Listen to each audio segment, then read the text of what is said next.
Friday, everybody. Welcome to BO Boys for Sunday, August 10th. Fuck it, it's a raw feed. We're doing it live. I'm Clayton. Yeah, I'm Pat. Clayton, it is FREAPONS Weekend. We've got the results, and that was a combo of two great movies this weekend. You had Freakier Friday, you had Weapons, two great movies. So we had to bring together two great podcasts, the BO Boys, and of course, from the Kirk Minihane show, Podcast Jesus himself, Kirk Minihane is here. Welcome back to the BO Boys, Kirk. Well, boys, okay, here we go. I just want to say, obviously, I do more research than you. I thought it was going to be welcome to the 10 Timers Club. Wow. This is a historic episode. I have not done the research for that. It feels like the 10th. It's probably not, but I thought maybe it'd be close. It's so 10 Timers Club. Is this two jackets? Do you get two jackets on the same day? The same long bit twice. The sketch. Yes. Oh, there's Martin Short. He's the way. Is that Alec Baldwin? Well, yep, we'll do it. It said here it'll be, here's Thompson and here's Bach and here's Mendelsohn and the waiter is Brett from The New Flesh is the waiter. Right. Here. Yes. Is that the one who's in a relationship with Clayton's mom?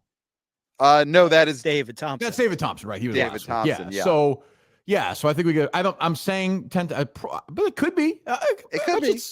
Gun to my head, I'd say 8 times. Okay. If I was playing Jeff D. Lowe's, there's only one timer, I think. Which is the way Clemmer. I don't speak to Clemmer much, but Clemmer, Jeff, and I identify ourselves as, hey, one timer, hey, 6, hey, 8 timer. That's how we live our lives. Right. That is how it should be. That is the most defining aspect of any of your lives. Yeah. Clemmer's like Buck Henry, obviously. Yeah. Yeah. Or he's Uncle right Roy. now. Clemmer might be Paul Simon, who they have to keep seated in the chair. Correct. Like he can't get up to do the bits anymore. They always Right. have to just pan over to him and he's in the big chair. Yes. Yeah, that's what Clemmer's situation is right now. He's immobile. Well, I mean, congratulations on possibly being a 10-timer. I got to be up there in terms of career appearances. Yeah. For sure. I mean, Is there a chance? And listen, I'm sure someone on Twitter X right now is doing the math, is going to put this out along with the only person keeping score of our box office fantasy league. I think Brandon on Twitter X will give us the accurate count when this episode comes out. I do want to be in that next year. I do want to be in that draft. Oh, you want to be in the draft? Yeah. Oh, definitely. Yeah. Oh, sure. I trust you, Clayton. 1,000%. Yeah, sure, I'll be there. Well, wow. I mean, here's. I deserve that. That's a guarantee. That's a guaranteed no. I'll be sitting there. I'll be watching on Zoom while Clemmer's doing it. I'll be muted. Oh, gosh. So we do have to get to this because, of course, famously last episode, tensions were high. The infamous incident where Clayton stabbed you in the back. I, of course, stabbed you in the front. You're waiting for it. I respect that. Stabbed you in the back. Went to see Mission Impossible with Clemmer, having never seen a movie with you, Kirk. I mean, right. Last episode, it seemed like that could have been the end. You might not have got to 10-timer. And we have to do a mea culpa in person. And I messaged you about this yesterday. I assume, I don't recall. I assume it's as big a film as Mission Impossible. I don't remember. I mean, given my stature, Let me give you the tagline, okay. and you will see how close it is. Yeah, go ahead. Hutch is back. Hutch is back. Now, Hutch is who back. could forget the first time? The tingles are there. Hutch is back. Yeah. Well, he is. Nobody too. Yeah. He's not. He takes no shit. No, especially when he's on a bus. And there's got to be a bus scene. No, he's on a boat. He's on a boat. From bus to boat. Connie Nielsen. Yeah, she's like, we lost him, Justin. Now they're back. Connie Nielsen says in the trailer, we need a vacation after this vacation. Yeah. There we go. I laughed. Yeah. You laughed. They were taking the piss. I mean, listen, there's never been a cinematic wrong when you go from a bus in the first movie to a boat in the second movie. No, I can't think of any precedent. Yeah. No, it always is much, much bigger. Yeah. Yeah. Yep. So that's true. If I'm in the area, I got the message. Yeah. I'll be there. So we would only be coming out for this mea culpa. Oh, you're not in town for any other reason. No, we are here. The reason is Kirk Minihane, Podcast Jesus, needs his pound of flesh. He needs his mea culpa. Well, right. I don't have to invite you guys out and then blow you off then. I listen. If that is That's that what is needs what to it takes, happen. Right. then Well, I that's don't what want you guys. get. I don't want to put you guys out. That's a big ask. Well, yeah. I will let you know in the next couple of days. How's that? All right. I mean, the sounds wound great. is still fresh. You might not want to see me in person. I understand that. Right. I will throw in Oh. that any snacks, of course, on me. Wow. Yeah. If you want a nobody novelty bucket, you know, it's Hutch inside the bus. Yep. Beating up some bad guys, Mhm. and you can put the popcorn in there, and you can reach in, Right. and you can pull it out, and he's there with the, Wow. He's getting thrown out of the like window that. Out of the on the side of the window. bucket. Well, you know, my big projects this year, because I'm so old and so busy, is I'm trying to read as many movie novelizations as I can, which I read as a kid like crazy. I want to read 100 of them this year, so I've been buying them. Like, is there a is it come out yet, the novelization before the film? I will check if there is is. Max Allan Collins writing it. I'm going to read it. Who was the other one? What's his Well, name? I think Odenkirk just got David Cross to write the novelization of his Nobody movies. Yeah. So I mean, I'm tentative in. I will let you boys know. Now, Kirk, I was also a big novelization guy back in the day. I thought it made me more erudite than my classmates who simply just went to see the movie. Mm-hmm. So I would talk about how much better the Ghostbusters 2 adaptation absolutely and the Gremlins 2 adaptation was than the actual movie. I'm reading the Rocky 4 novelization. Okay. And there's a scene where Drago and his wife like make love like by like a river.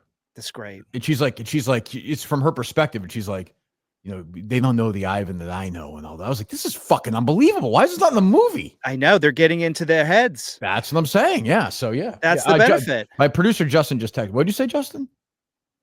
I believe, not including the best of and including the live show, this is Kirk Minihane's 16th appearance. 16th appearance? My God. That makes the betrayal look worse. Wow. So we betrayed you. And when I say we, I well, mean you didn't really. You were, typical. I don't want to say typical Italian, but let's be honest. Let's cut the shit. Yeah. Trump's run the country again. We can say what we want. Like, typical, no We're surprise. All gangster. We're emboldened. No surprise. My friend Theo Vaughn tells me to shoot straight, and I shoot straight. Wow. So yeah, I mean, this is what happens. Yeah. Will you be 16 times? I'm like Tony Randall. Holy shit. Clayton betrayed you way after you had already hit the 10 timers club. Yeah. He betrayed you after 14, 15 appearances. It's incredible. You know, it makes that betrayal. I 2-timed him past the 10 time. Yeah. True. Yeah. True. But I'll let you guys know next couple. Absolutely. I would love to go see that film, of course. So, is one of your other projects coming up? Will you be going to the Riyadh Comedy Festival with your friend Theo Vaughn, with Louis C.K., Aziz Ansari? So the Kirk Minihane show is on its way to Riyadh. Yep. Louis C.K. and I talk, and then I'm like, I'll lock the door. Go to town. Wow. I mean, it's again, we're back. America's. You see these videos, these sorority girls now jumping around, and we're fucking back. Oh, minds are blown. Yeah. Things are finally working. We're coming together here. So is Sydney Sweeney opening for you at your Riyadh Kirk Minihane live show? Yep. She's gonna do the whole act, the whole kit and caboodle, which I'm looking forward to. It'll be her and Pam Anderson. The Pam Andersons wearing makeup that night. Yeah. She's got to at the Riyadh. Yeah, she got to do that. Yeah, she got to dance. Yeah, it's in the rider. I cannot wait for that. Yeah, we're still in negotiations. The BO boys, they've put an offer out. I got to say, I'm not blown away by the money yet. That can happen. Yeah, first, it's a tricky process. Yeah. I mean, Syria right now, they've offered comparable money, so we're considering going to the Syrian comedy festival. Yeah. So we'll see. We definitely will be doing one of those. What was the name of that festival that they wanted us to do? The Why So Serious Comedy Festival. Oh yes. Yeah. So we will see, but we definitely will be out there in the Middle East. So Kirk, before we get into this weekend, want to get your takes on some of the big box office stories the last few months. Shoot. Marvel, are they done? This Fantastic Four, I mean, we saw this drop. This is going to do basically a little above Brave New World numbers. Yeah, it's going to get to 500, right? It's going to get to 500 worldwide, but before the summer, they were hoping this is a 800 to $1 billion baby, and this is just gonna be barely better than the new Avengers. Well, I heard Clayton with his stepfather last week, and I do think he's right. Like, I think this is sort of the way it is now. Like, next summer, it'll do well. Spider-Man will do great, and then the new Avengers will do fine. But new stuff that they're giving people, and I told you guys, I think. I never understood the Fantastic Four. Mm-hmm. I never thought it was going to be an $800-900 million movie. I never thought that. That stuff is like dead. Like last year, Deadpool, fine, we'll make $1 billion. But like, it's kind of like Pixar. When Pixar rolls out, whatever, Toy Story, or they bring back Elsa, then it'll do great. But new stuff, nobody cares about it. And I don't think it really matters if they postpone it to November. I don't think suddenly an audience is going to start fleeing to go see towards gonna be like the kids in friggin' Weapons. They're gonna start sprinting to the movie theater to go see Fantastic Four. So no, I don't think it's dead, but I think things have to be adjusted. There's always business for something to make $500-600 million. But like those days are just like pump it out, and it's gonna make it.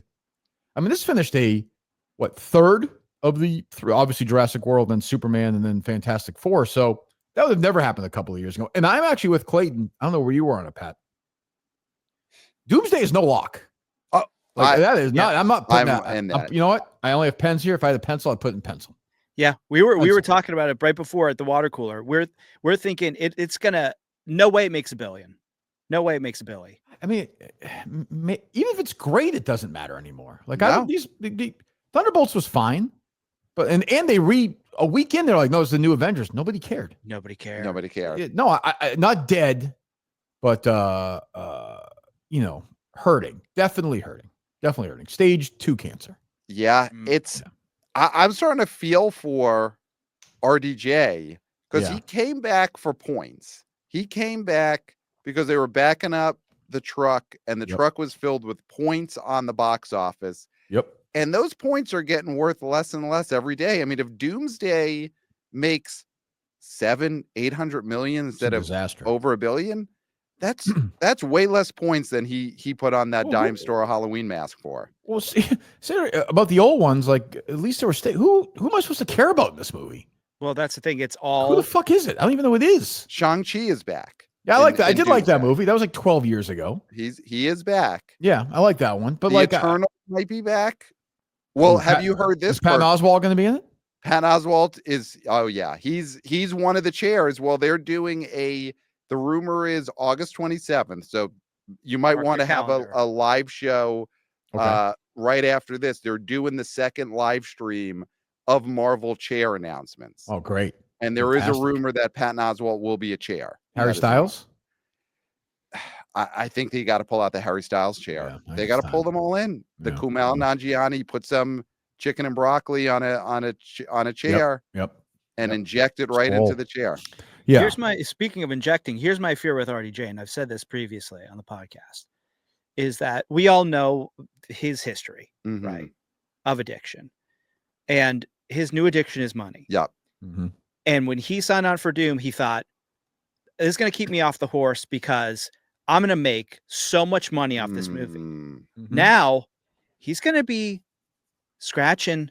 He's going to look at his back end, and he's going to be like, it's not enough. I need more. I need something else. Yeah. That's what's terrifying to me. Sherlock Holmes?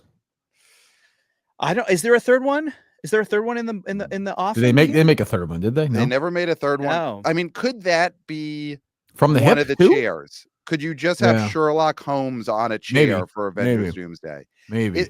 So is he going to play the Sherlock and the Judge and Doom in Doomsday? And you know what? It's not too late to make him Iron Man again. It just isn't. Like they're going to do reshoots. I mean, they're going to anyway, right? Isn't that? I mean, it's going to end that way. That's what we're leading to. Yeah. Right. They're all gonna. He's like Mark Hamill. He's gonna play. He's gonna play when he's like 78 years old. Mm-hmm. Yeah. That's who he is now. We lost him. Yeah. It's at this point, a movie like that, they're constantly reshooting, rewriting. Nothing is set in stone. Yeah.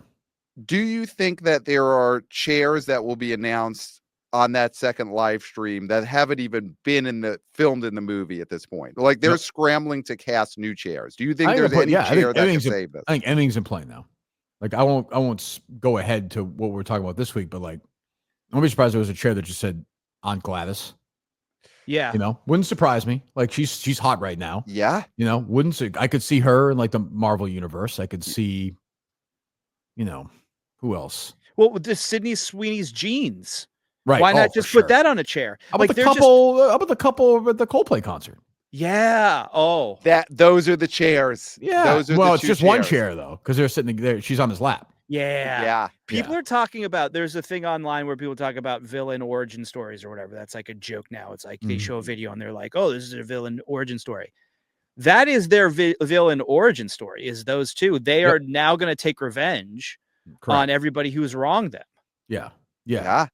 And they get superpowers because like they dunk their heads in like toxic waste or whatever the fuck. Well, he was a CEO, so he has access to a science lab. Yeah, he injects powerful like guy. Yeah. He injects them both. But Marvel's in trouble, I think. They'll always, you know, but that's the other thing is like, you know, they were able to do Guardians 3. After all, you run out of that stuff. If you don't get new good stuff, you don't have stuff to run back. Right. So I do think they're in trouble. I mean, look, the run's been unbelievable, but like it has to end at some point. Right. John Wayne eventually died.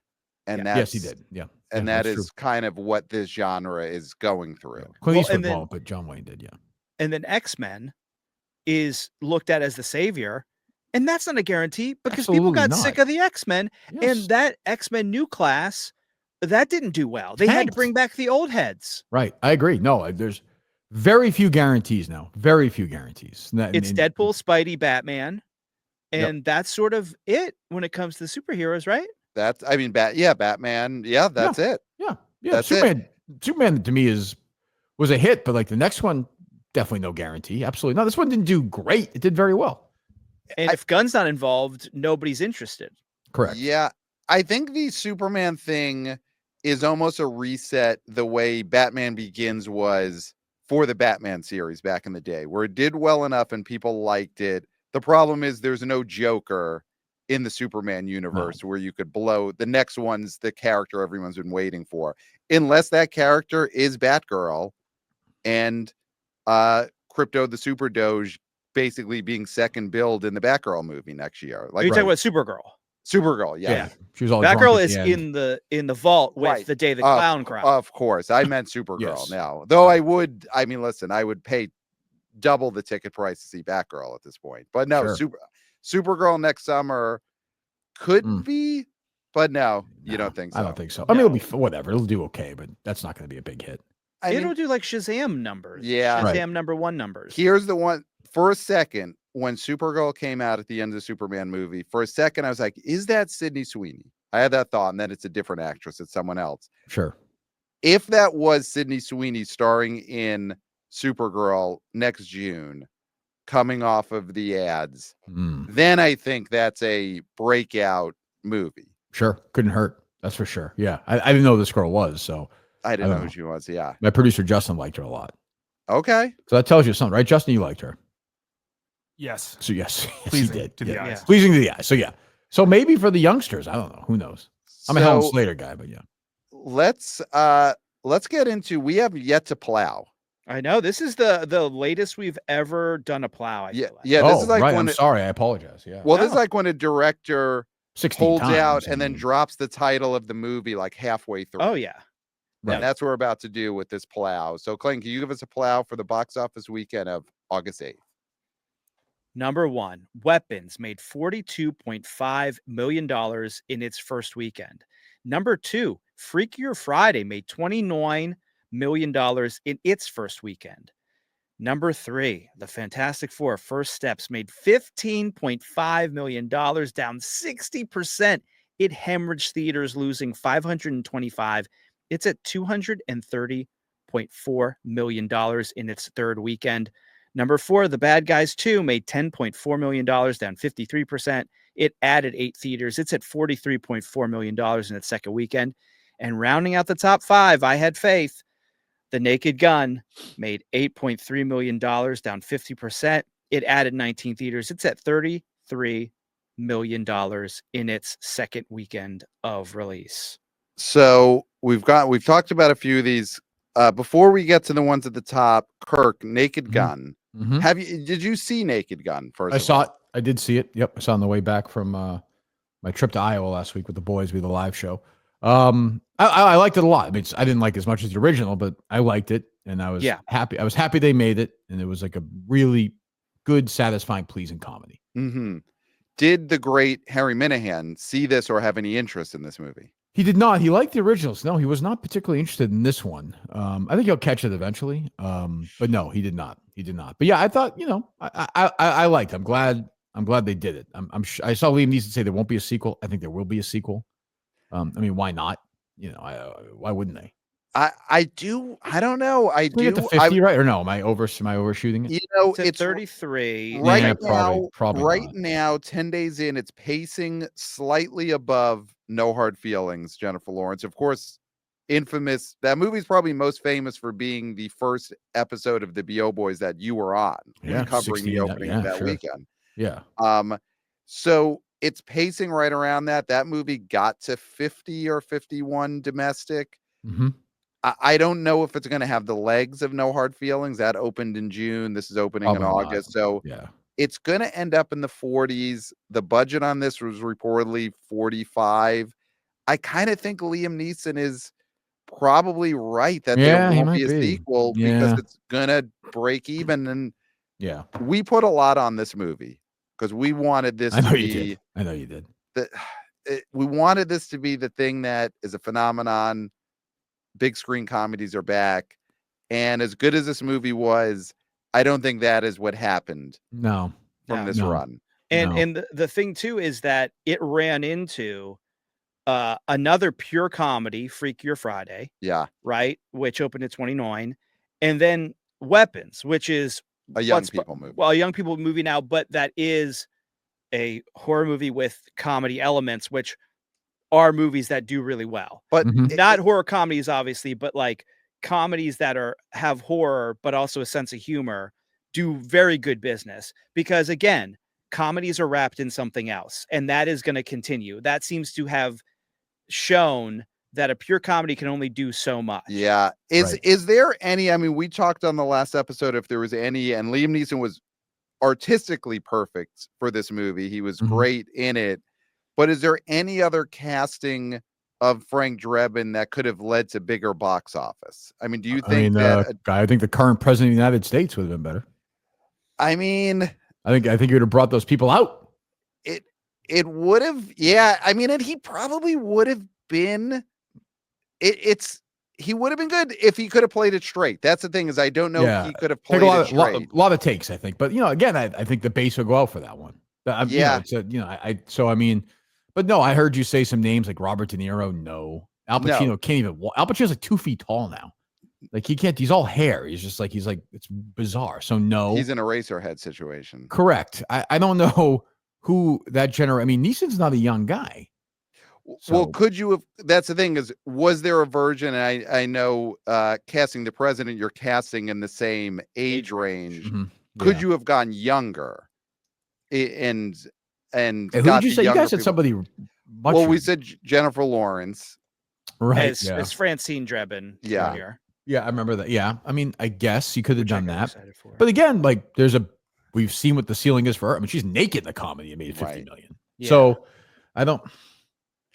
Now, along the lines of our current president, but someone that is similar aged and is not doing anything right now, Joe Biden. I mean, Joe Biden is Frank Drebin. I mean, he could do the pratfalls. We've seen him. Yep. Right. Yep. You play off he loves ice cream. Frank Drebin gets distracted. There's a hold up, and then you hear the truck, the ice cream truck, and he's there licking a thing while the bank robbery is going on. I mean, I know that's probably not going to make as much money in the heartland. Right. But still, like, it's not bad casting. No, I think he would play it straighter. I think the ex-president would play it straighter. I think he'd follow the lines he was given for sure. Yes. Yeah. I feel safe about that. Yeah. I feel safe about that. Yeah, you'd be saying it in an earpiece, and he would just repeat what is said to him in the earpiece. But he's a robot anyway. He's not we all know they've all been replaced. So that's right. Yeah. But then our current president, he could get some comedians to do some punch up, right? So he could get Theo Von. He could get Hitchcliff. He could get all these guys too. To throw out some jokes because they are known for their hard jokes, for their punchline, their setup punchline comedy. Yeah, for sure. Yeah, for sure. Yeah. It's tough. Which of the last two presidents would have made a better Frank Drebin at the box office? I mean, Clinton. Well, Clinton. Yeah, Clinton. I feel like he auditioned for the part and didn't get it. Yeah, like you could see that's an important movie to Bill Clinton. For sure. For sure. He loved those. I bet he just finally wanted a shot at Pamela Anderson. I think was the thing. I didn't think of that. That's true. She might have vetoed it. Yeah, she might have. It might have been Bill Clinton almost got the part, and then Pamela vetoed. How many nude scenes are in this movie? Yeah. But I can't think of anybody better than Neeson. He was very good. Yeah. One more ex-president I'll throw out who could have played Carter's Frank dad. Drebin. I know Carter's dad. He obviously would have been first choice. George W. could have, That's bumbling. Bumbling, stumbling, chokes on a pretzel. Yep. Yeah, that could work. And his dad was a character in the second movie. That's true at the beginning. And his mom. So that's true. Honestly, he's the best one. He's probably the best one. He could paint. Yeah. That's true. Yeah, that's true. He, especially now in his older age, he's got that real Leslie Nielsen vibe. Right. And at one point, I forget his boss in this movie. It's a woman from one of the Law and Order shows, right? Yes. She's in bed. With that, she could have said to him, like, would you want to start a war over this? And then he turns to the camera and kind of does that thing. That gets a laugh. Yeah, that gets a laugh. Well, and he has a sense of humor because didn't he? Was it at Carter's funeral where he hit Obama in the dick? Didn't he walk by him and he slapped his dick? Yeah, he's always flirting with Michelle too. Yeah. So maybe she plays the Pamela Anderson role.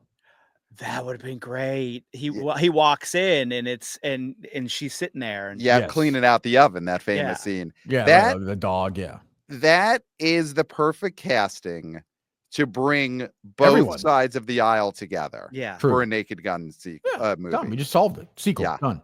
Yeah. All right, so that's the way they got to go. That's how to save comedy is George W. Bush, Michelle Obama in the next Naked Gun. So reboot. So you're saying reboot in the reboot. 2 years. Yeah. Get it on the fast track. Yeah. And Bad Guys 2. Did you see that in the theater? No, this is a Harry Minihane that's growing out. First one we saw, loved it. Second one, too old. Wow. Too old. Now, speaking of this movie, because Mark Maron is in it and he's making the rounds. Grumpy. I was gonna say, Kirk, is he coming on your show? I don't think so. I think I'm the only podcast he's not going on. He doesn't seem happy about comedy these days. I feel like he might just show up at your studio. He might. He's welcome here. Yeah. I would say check with Justin. Is he outside right now? Is Mark Maron outside wanting to talk about Joe Rogan on your show? He might just be there. Yeah, I think we get the point, Mark. I know he's in the Springsteen movie. He is. Yeah. He's not talking about the Springsteen movie. No. He's not talking about the Bad Guys 2. He's done about 300 or 400 podcasts in the last week. He has yet to mention his co-starring role in the movie that finished 4th at the box office this week. I mean, that is promotional malpractice. Yeah, that he is not talking about the Bad Guys 2. He's not like Joe. He's been talking about Joe Rogan for years. I don't know. So he doesn't like Ricky Gervais. He doesn't like Ricky. All fine and good, but in between, give us a plug. Give the movie a plug. So I play a farting snake. Yes. Yeah. You just say Theo Von would have Hitler on his podcast, and I play a farting snake in the Bad Guys 2. I mean, you guys would have Hitler on. You'd criticize him, but if he had good box office takes, he'd have him on. I feel like he would be a reader of the great Scott Mendelson. I think he would have gotten hooked on it. He would have read it, and then we would have had to see what he thinks of the Tomb Raider track. He's a reef install guy. You could talk movies, and then you kind of go from there. You go from there. And listen, if he's got bad takes on the box office, we're going to call him on. Yeah. Right.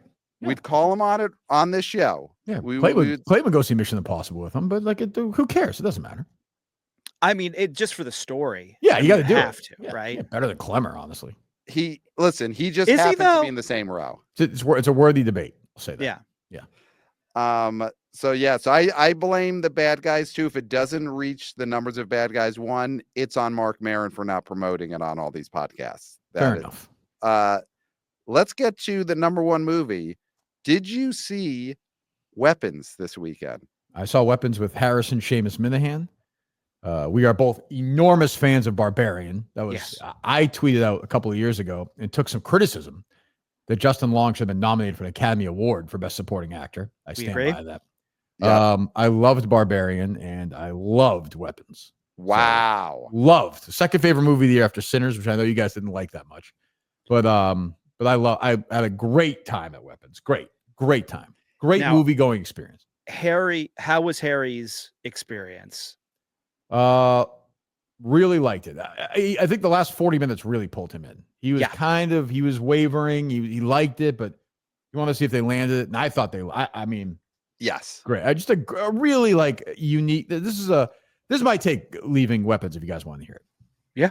I know, over these 16 hours plus that we've spent together, I've been consistent on one thing. If there's no movie star left, I heard you guys talking again last week about Chalamet again, like he's fucking, Tom Cruise in 1993. The guy's about to make $4 million in a ping pong movie.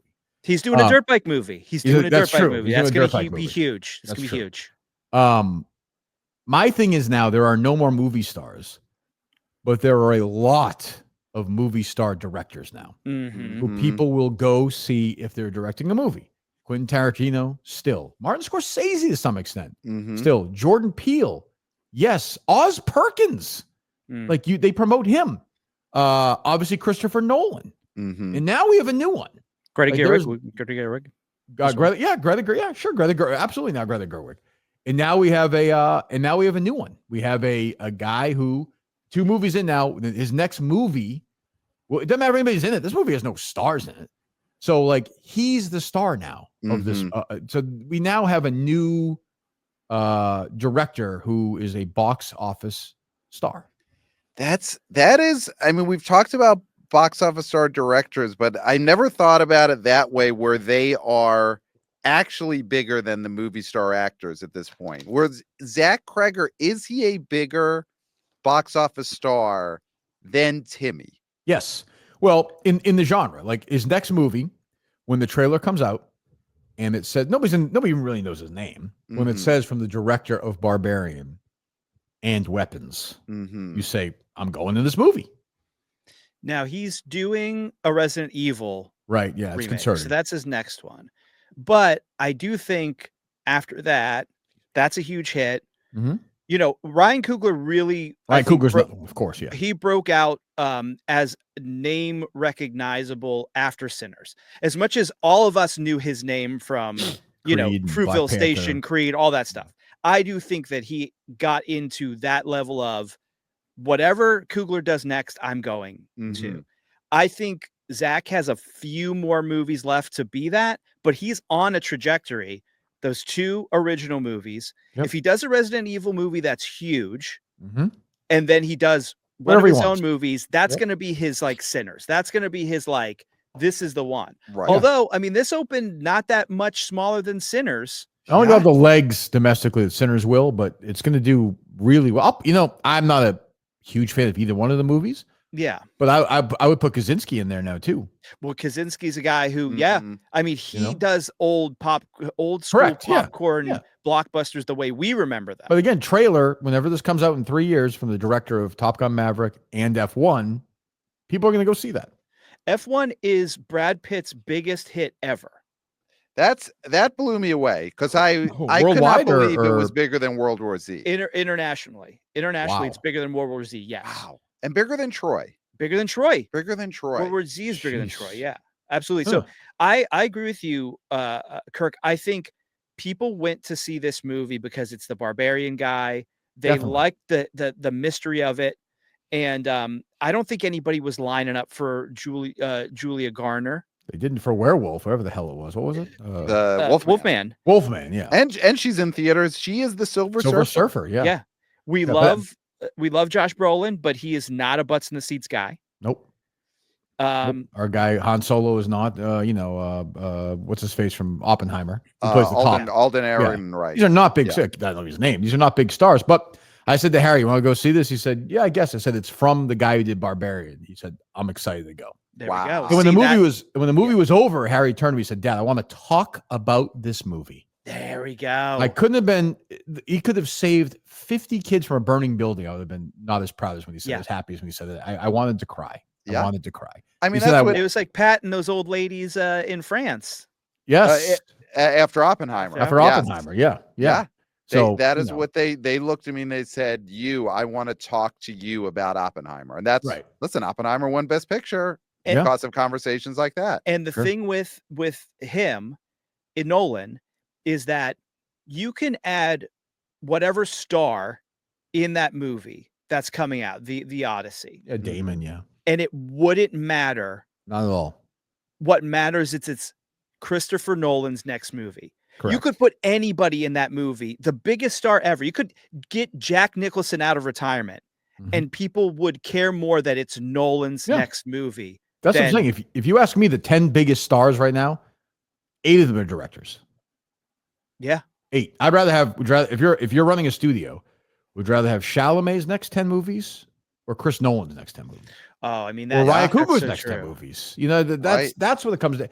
Whereas if you'd said to me 30 years ago, would you rather have Ron Howard's next 5 movies or Tom Cruise's? I'd rather have Tom Cruise's. Right. Yeah, that's the difference. True. That's the difference. Yeah. Yeah. We're in the age of the box office director as the star, and all the actors are value adds. Like someone like Josh Brolin being in this movie was a value add. Or I think with this movie with Weapons, Josh Brolin, I'll give him the credit for he's an aspect that let mainstream audiences know this is a real movie. Yeah. I will say though, like if you put Josh Brolin in F1, it's not as successful. Right. Oh, as the lead. If he plays the Javier Bardem part, maybe, 1000%. right? But yeah, but there still is a place for star power in the right role. Right. Well, Pitt was important for that. I'll give him that. Oh, for sure. Here's the other thing about Weapons too, and there's like a clickbaity article going around about how Pedro Pascal had to step away from this movie. He left this movie. And I'll say, this is no shade on Pedro Pascal. No, thank goodness 1000%. for Weapons that wasn't another Pedro Pascal movie. And I'm not saying he wouldn't have done a good job in it or whatever. I'm more of a fan of Josh Brolin than I am of Pedro Pascal. I agree. Just because of, both good SNL hosts, but I think Josh Brolin takes it to a whole new level. Yeah, better SNL He's host. a better SNL host. And I think that is one of the luckiest things that could have happened to this movie, because if it's another Pedro Pascal movie right after Fantastic Four is eating shit, I do think less people see this movie. I agree. I think there's a dated reference. I think we're tiptoeing into Julia Ormond territory, where she was in 90 movies in 1995, whatever, and people were sick of her. If I saw him in the trailer, I would have gone to see it, but it was nice to see Josh Brolin in like a regular movie again. He wrote that weird book. Yes. Like, I'm just glad he's like connected to reality again. It was like good to see him. Like, I was okay, good. He's back. Yeah. Yeah. So I agree. It was good to see him. And that book is very weird.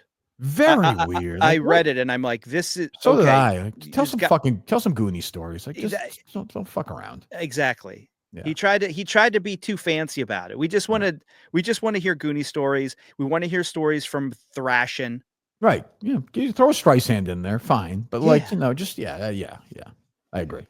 But the movie, I know what you guys thought, but we had a great, the audience, most importantly, loved it. Yeah. Well, that's the thing. Our audience went nuts. We both liked it a lot, and it is fun.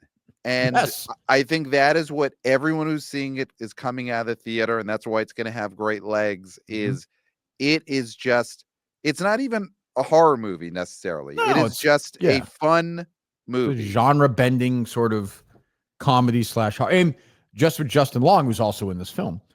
We got so psyched for that. I was excited. Yeah, I know it's a little over the top, but like Amy Madigan, when they nominate some boring British actress for some lousy movie, and she's not nominated. I mean, she stole that movie. Yeah. Stole it. Yeah, I think she gets Even though the she was nom. in it. She was in it. We came out of it, and as soon as it was over, one of the first things I said to Clayton was, Amy Madigan was great in this. You didn't remember exactly who Amy Madigan was, just from the name. Yes, just from the name. I knew of her, obviously, and I knew I'd seen her in plenty of movies, and she's unrecognizable in this film. And I listed off the two main things Clayton would know her from, which is, of course, Field of Dreams. Field of Dreams, and sitting next to Ed Harris and Stone Face. Polanski, Was it during Polanski? Or no, it was Elia Kazan. The Elia Kazan getting the honorary Oscar. Yeah, she wasn't happy. They weren't happy. Yeah. Not happy, but you know what? It is an all-time moment. Amy is. Madigan just sitting there, stone-faced during a standing ovation at the Oscars. Yep. And I think now Weapons becomes the number 3 performance that she will be remembered for. I agree. And, it was good to see her. And she, you think she'll be nominated? I don't. I think the thing is that with the Academy, The Substance was an outlier, I feel like, but there is an opening now for horror. Yeah. I do think this year it'd be too much to have Sinners nominations and Weapons nominations. That's my thing. Also, if you're WB, I think you're backing Sinners for sure over Weapons. Though I think the good thing is that sometimes those snubs do more for people's careers than the actual nomination, where they're just going to be buried at 5th. Yeah. Because people will always talk every year, each successive year. Oh, remember when so-and-so got snubbed for this movie? Like she will be in that class of, her getting snubbed that year is bad. Right. Instead of her getting nominated, and then the discourse is actually why she shouldn't have gotten nominated and her character was harmful. Yes. Right. So here's one thing coming out of this, because you mentioned Gladys possibly being in Avengers Doomsday, putting Gladys on one of the chairs. I think there is definitely a Gladys spinoff from Weapons. Prequel or something. That's the problem for Amy Madigan is they're recasting that as young Gladys. Yeah, it's like a nun situation. Yeah, that's tough to do. Yeah. I thought it was Kathy Baker for the first 5 minutes. That would have been a huge. Where has Kathy Baker been? I don't know. I know a lot of guys are asking that question. Yeah, but was she Baby of the Week ever at Barstool? I don't think so. Maybe when Portnoy was like 2, maybe. Okay. But they could do that. But it could be present day flashback or who knows. But who would play her in the prequel? Jeez, I don't even know. I mean, Sydney Sweeney as young Gladys. Sure. Yeah. Kathy Griffin? No, she's too old. Yeah, I don't know. Kathy Griffin as a young. She's not very young. Yeah. But honestly, Kathy Griffin would play an older. Correct. Yes. Older Gladys. Yeah. Maybe they'll do that. Yeah. The spinoff, Old Gladys. Yeah. Yeah. I definitely think, because I would bet Zach Cregger wouldn't make that one of his writer director movies, but that's an easy EP credit. Put his name on a Gladys spinoff. Right. He's definitely not directing that. No. Well, I think the real play is 10 years from now, you do the Young Gladys TV series, like they're doing Crystal Lake and they did Bates Motel and all that stuff, where they show these horror characters at their most interesting, which is young people who haven't done anything wrong yet. Right. That's always the most interesting aspect of these characters. Is like, for sure. I want to see Jason before he drowned, of course. Yeah. Right. Yes. Right. And I want to see Pinhead before he was the lead Cenobite. Yeah. I want to see what his life was like before that. You want to see Gladys in 6th grade and see what she did in, English class. For sure. Right. She was just a misunderstood little girl. And we want to see 3 seasons of that on Peacock. Absolutely. Complicated parents and. Oh, yeah. It's not her fault. Well, you know what they would do? Episode 7 of that Peacock series, you would see her run with her arms out for the first time. And then it's like, I got an idea. I'm gonna keep this in the old back of the brain for 80 years from now. Yeah.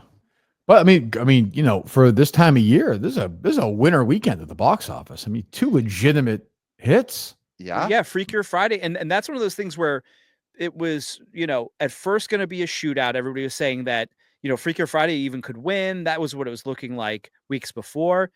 This was pretty much a thorough domination by Weapons. And I do think that Weapons cut into the Freakier Friday audience because this was a young skewing weekend. And the young people were like, I want to see this crazy movie. I've already seen Freakier Friday, the first one. I saw the trailer for this. This does look fun. I might see it later, or I'll wait for streaming, but I got to see Weapons. I got to know what's going on so I can talk to my friends. Yeah. I have no relationship with Freakier Friday. I just don't.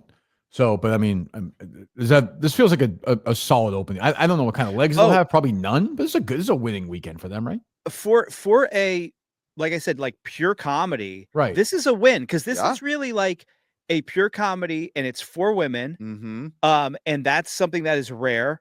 And I think that this 29, you wish it would go 30, 35, but this is a win still. This is a win. I mean, this is a movie that was, I think, developed to be a D+ drop. Yeah, it feels like it. Yeah. So to go into theaters and make 29 million, if it gets itself to 75 domestic. I mean, this could make Mean Girls the musical numbers, and that's good. Yeah. Yeah, for sure. And the second build star is someone who everyone thought her career was over, and at best she was doing streaming rom-coms the last few years. So Lindsay Lohan, second build in a movie in 2025 that opens to 29 million is definitely a win. Yeah. Is Mark Harmon in this? He has not been any of the promotional material that I have seen. I don't like that. He was in the first one, I believe. So have you been following some of the Disney partnerships that they've done to promote Freakier Friday? What was a commercial? There's a commercial I keep seeing. What is it? It's like is it deodorant? No, it's I haven't product? seen the deodorant one, but have you seen the episode of the Kardashians Hulu show? I'm not caught up this season. No, you're not. Okay, so no. I binge it. You haven't been keeping up. No, correct. I mean, here's the thing. I don't want to spoil it for you. No, it's okay. I can handle it. Okay, so there is a recent episode of the Kardashians on Hulu where Khloe Kardashian and Kris Jenner swap bodies in the episode as part of the promotion for Freakier Friday. Okay, yeah, I like that. You got that to look forward to. That was big. No Mark Harmon, though. You guys turned that down. You guys are above that. You didn't. Was that pitched or no? That was pitched, but we said it had to be filmed in Syria.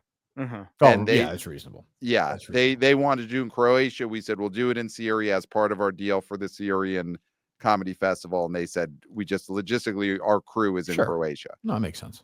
So there's that. There was a Jamie Lee Curtis and her movies category on an episode of Jeopardy. Did you catch Jeopardy? Well, Harry and I watch Jeopardy.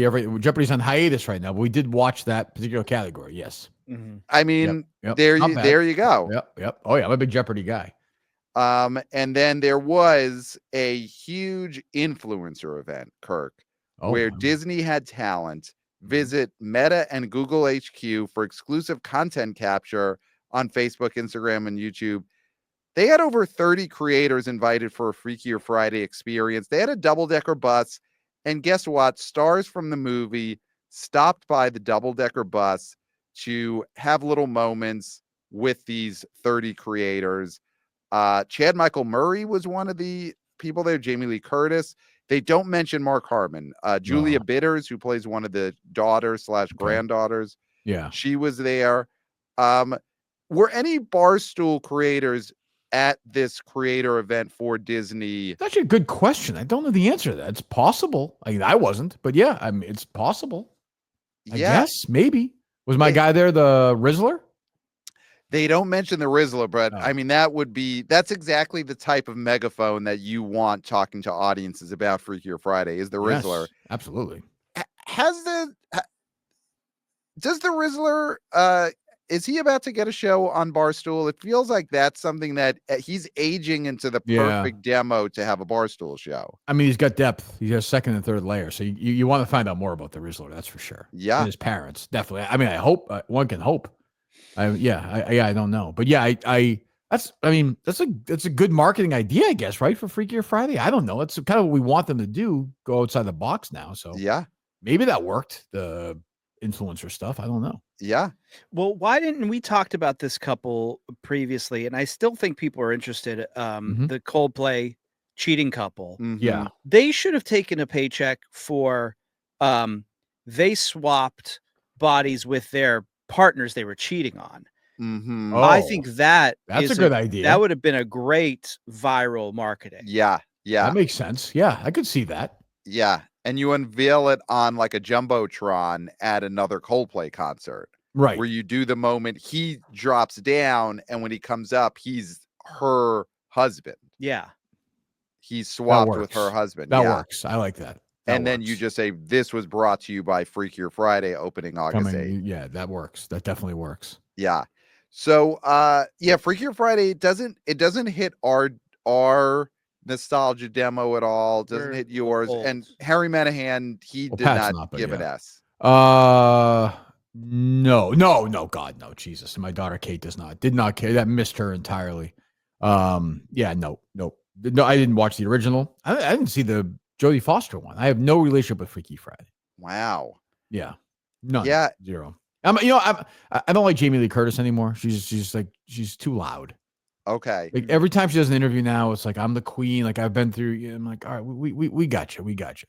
She would have ruined Weapons if she had the Amy Madigan role. Ruined it. Yes. Capital R ruined that movie. Yeah. Yeah. Well, she definitely would have wanted to play it as like, and this character has a substance abuse problem. Right. And she's horrible. So I'm annoyed with her right now. My take on her is the reason why Christopher Guest has never put her in a movie. Wow. Yeah, she's never been in one of his mockumentaries. Nope. Because she's too broad. You don't think she's going to show up in Spinal Tap 2? Are you excited for Spinal Tap 2? I have very low expectations for Spinal Tap 2. I don't think it is. Rob Reiner directing that? He is directing it. Yeah. Okay. Well, as we know, he's kept his sense of humor over the years, so I'm sure he'll be very playful. Yeah. I'm a fan of the original. The hot streak never ended for Rob Reiner. It just kept going and going. I'm a big fan of the original. I have huge reservations about the sequel, I would say. Okay. Yeah.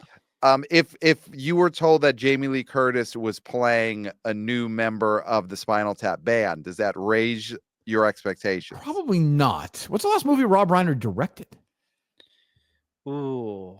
Oof. That's a great I remember question. he did an LBJ movie with Woody Harrelson. And then he did a movie he's in it. Tommy Lee Jones is in it. Woody Harrelson might be in it, and James Marsden. It's like a political movie. I watched it on demand. It was terrible. Yeah, you would. I'm gonna guess it was an HBO. Yeah, I could see it. What do you got, Justin? Like Shock and Awe. Is that Shock and Awe? Is that his last movie on his credit? He also recorded, directed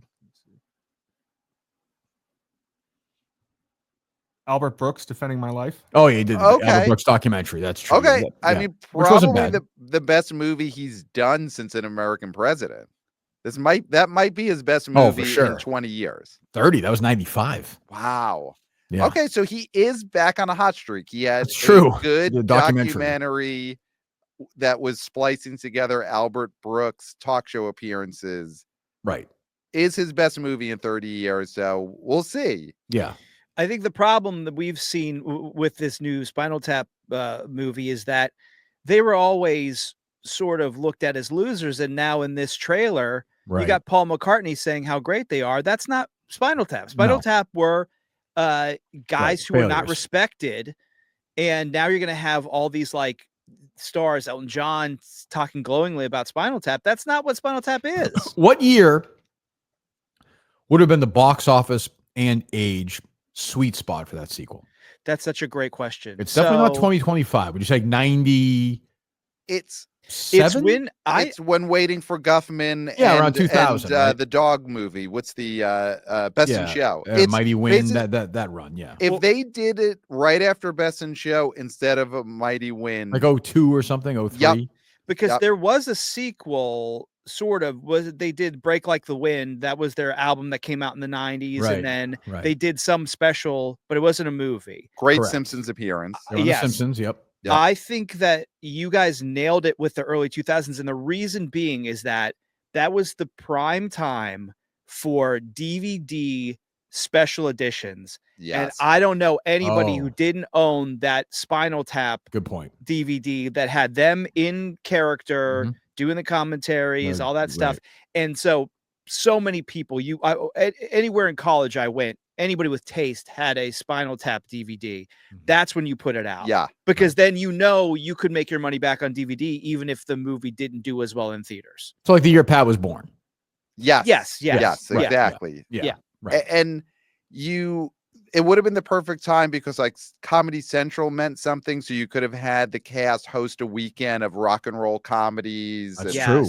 And do the plugs for the movie at every commercial break, and it actually would have meant something. Or you have Spinal Tap commercials during BattleBots.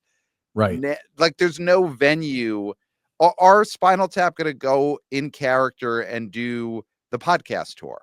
Are they going to go around? Oh, they're going to do the Marin tour. And do the Marin tour. Yeah, it'll be very serious on like, right. No, they're too old. It doesn't work. So they won't be on Tiger Belly. Yeah, they won't think be on. So. Yeah, they're way past the point. Speaking of Jamie Lee Curtis, though, because this is the weekend for it, have you seen the trailer for the new James L. Brooks movie?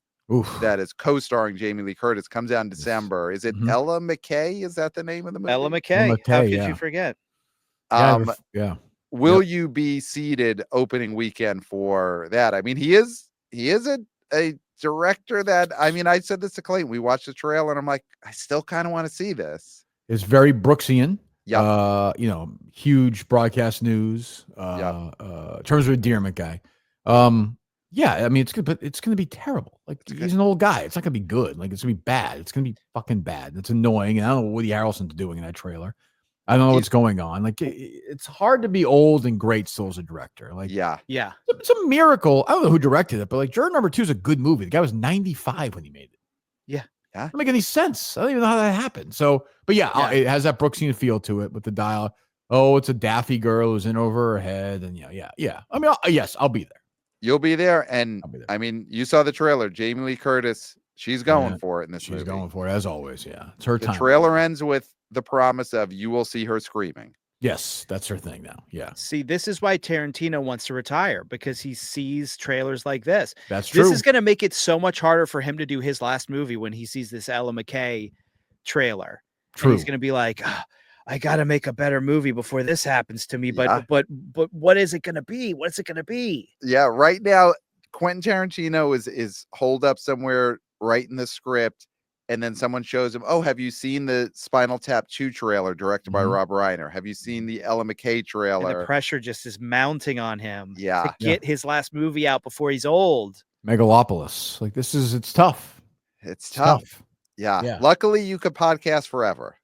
You only get better at podcasting once you hit 90, 95. We'll find out. Yeah. So with Weapons, I think we all agree it's going to have great legs. It's not going to necessarily be Sinners where it does a 5 times multiple, but it's opening at 40.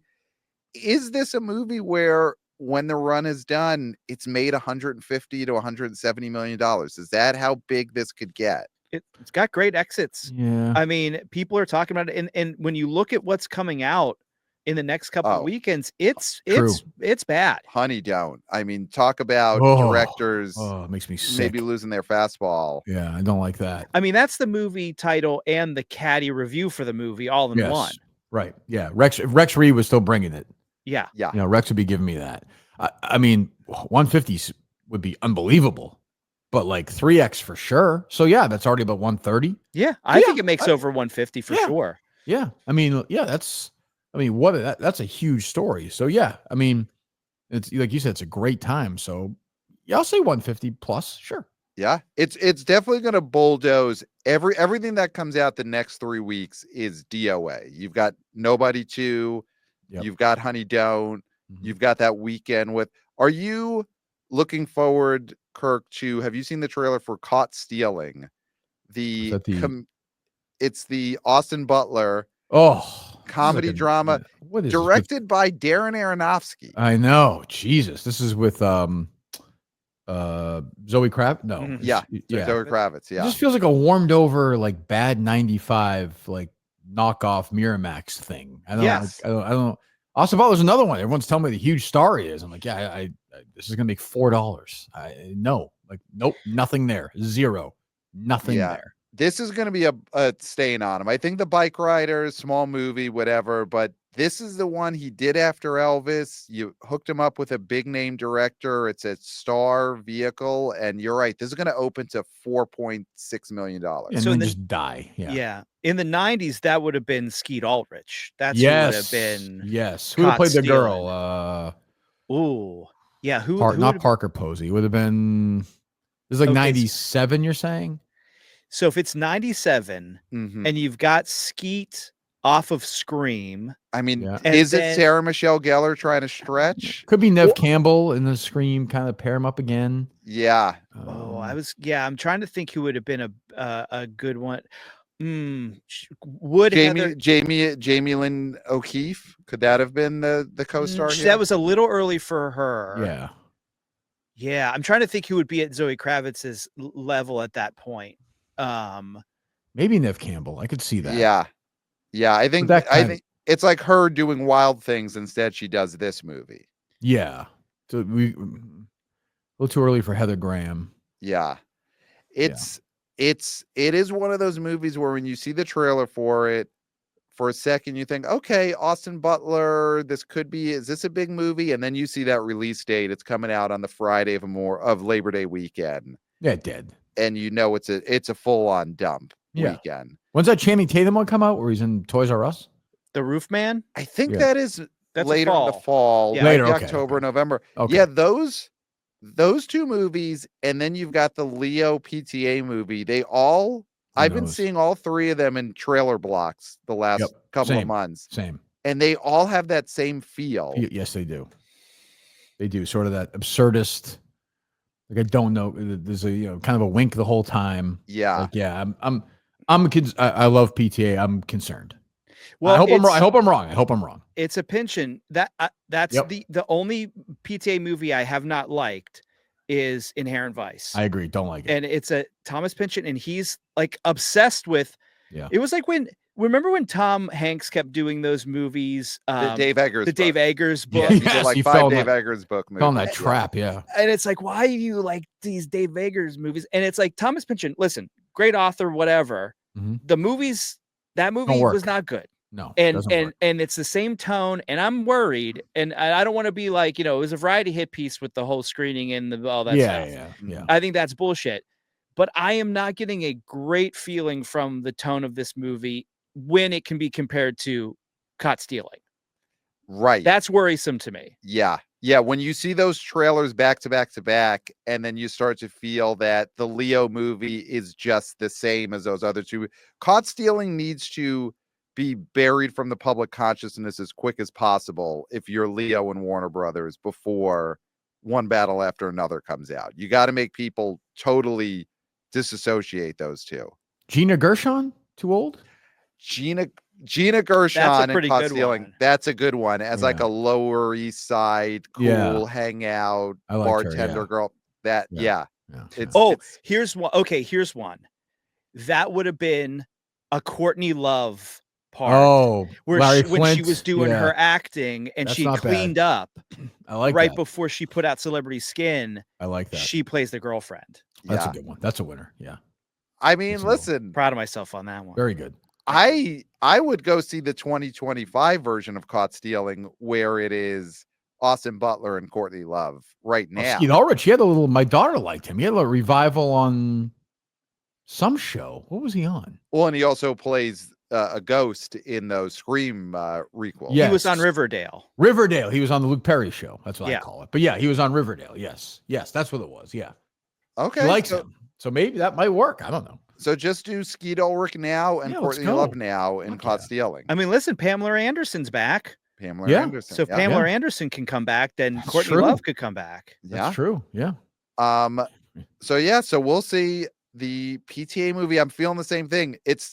And you want to see that Warner Brothers streak continue because they are on an all-time streak right now. Yep. And they have the Conjuring Last Rites movie coming out on Labor Day weekend or the weekend after Labor Day, which is that It slot, that early September the Prestige It slot. Warner Brothers horror slot. So you figure that'll do okay, open to 30. Yep, we'll see it. Yeah. I mean, great year. I think the last thing on for right now is David Zaslav the cinema MVP of 2025, the head of Warner Brothers Discovery? Has to be. What a comeback story. Yeah. Unbelievable. I mean, we buried him. And I would say, yeah, I think it's been his year. As crazy as that sounds. Yeah. I mean, there's hit after hit ever since what was it? The Minecraft movie. Yeah. Was it De Niro one? Oh, Alto Nights. Alto Nights. Since Alto Nights, we've been rolling here. That didn't open to over 40? No. It just somewhat under. I forget the exact number, but under 40. Yeah. Yeah. Oh, no one under 40 saw that movie. That's what I was thinking. That's what the 40 That's number what the 40 was in my head. I did see this weekend that on Twitter, Clemmer does those dumb crouching videos. And he went and saw Smurfs this weekend. And I thought, you saw Smurfs before Weapons? Like, what the fuck is wrong with you? Wow. I guess it's a logistics thing, because where did he even see Smurfs? Was he crouching in a sub basement of a closed movie theater? My rule for the Clemmer thing is he needs to see these movies playing on over 1,000 screens while it's playing on over 1,000 screens. Oh, like okay. anybody, he goes, what's the juice then? Like you're just waiting 2 weeks to go see Smurf. Why is that impressive? Right. See it while it's happening. So it's almost like he's going to see these at a revival theater back in the day. Yeah, right. Yeah, right. Yes, exactly. Yeah, it's sort of a cult classic now. People are screaming the lines back at the screen. Right. Yeah. He's not getting the true opening weekend Smurfs experience. Now he's with the demented people who. Well, he's with the true Smurf fans. That's the fan base that created the Smurfs popularity, which is the adult fan fiction. Right. Yeah. So I wanted to ask you, because we have not had you on since we did the Smurfs episode with Tony Zarrett. What's your thoughts on Tony Zarrett, our guest we had on for the Smurfs preview episode? Is he someone that could have a Barstool show? Yeah, I wouldn't rank it as my favorite episode in history. Okay. Yeah. Okay. Yeah. Fair enough. Yeah. I mean, look, I'm a big fan, but it was a left turn, but I hung in. Yeah. Better than Christopher.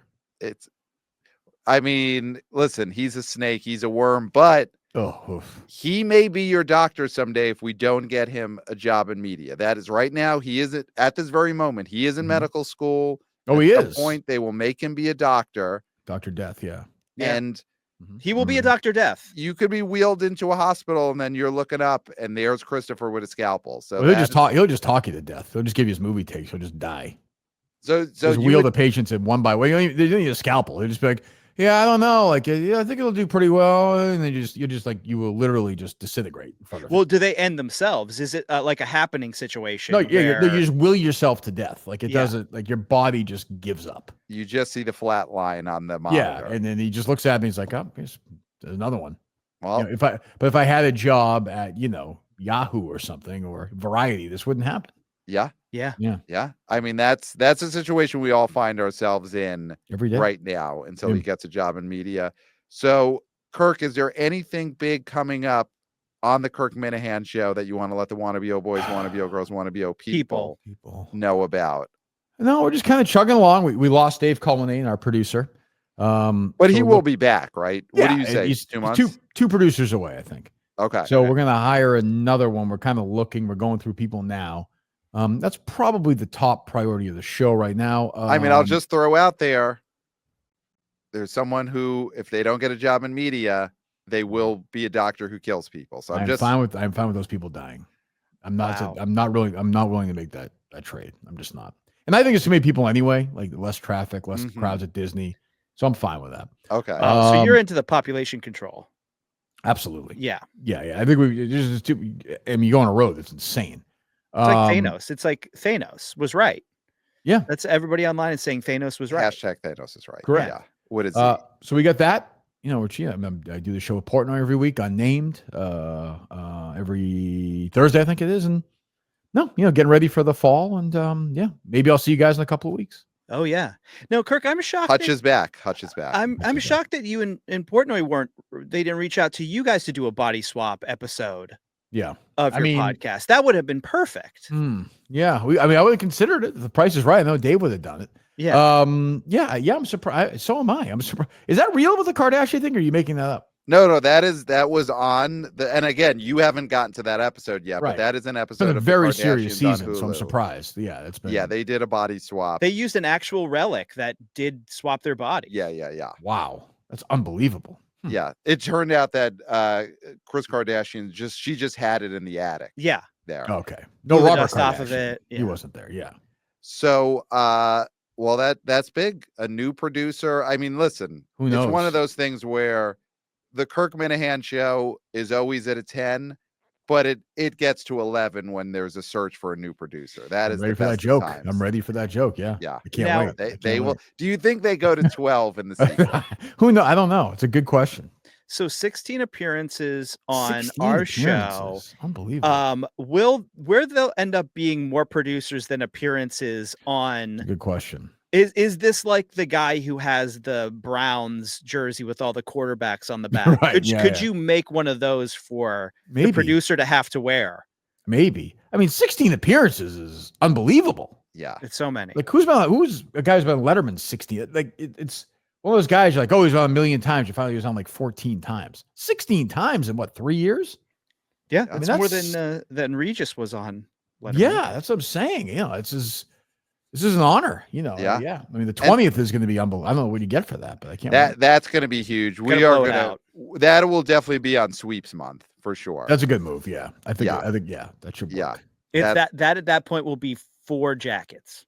Yeah. We'll owe you 4 jackets. We'll owe you 4 jackets. 4 jackets, and then every time I'm like, oh, that's right. Candace Bergen used to be on the show a lot. Yeah, everyone does that. Yeah. Yeah. That'll be who will that be? Who book club? Who is the Candace Bergen, Buck Henry of the BO Boys? Who was on early and floated away?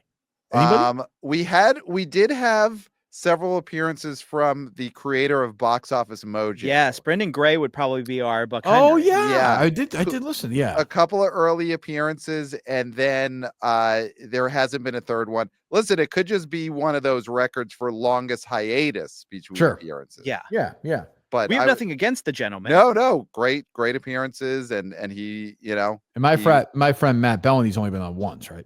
He's a one-timer. Yeah. He was saying that earlier when I was driving and we were talking. Yeah. So it's one time. Yeah. You looked at him and you said one-timer. One-timer. So was he reading scripts while he was driving? Because I'm sure the scripts are pouring in for him. He's a very popular actor at this moment. Yeah. I mean, he's in the new Nolan. He's in it like a lot. Oh, he's in Odyssey. Yeah. He's in Odyssey. He has a pretty big role in it. I was surprised. That actually might bring more people than Nolan. Like, if you told me that, I think there is some people who are going to be excited now that Bellany is in Odyssey. He's playing Cyclops, and they're like, I don't really care about Nolan that much, but I love the studio. Yes. Oh my God, it's great. Yeah. So look for the new producer search. Of course, email us theboboyspodcast@gmail.com. Follow us on social media at theboboyspod. And subscribe to the Substack, subscribe to the YouTube channel. I mean, we are YouTubers. Hey guys. Yeah. And 5 stars on Apple Podcasts. And Clayton, Kirk, I think that's it. I got nothing left. Pat, I finished. Perfect. And you said it all. Great. Maybe too much. Okay. But there's nothing left to be said. All right. I could get out of here. Except for, until next time, we'll smell you at the box office. Nailed it. Hey guys.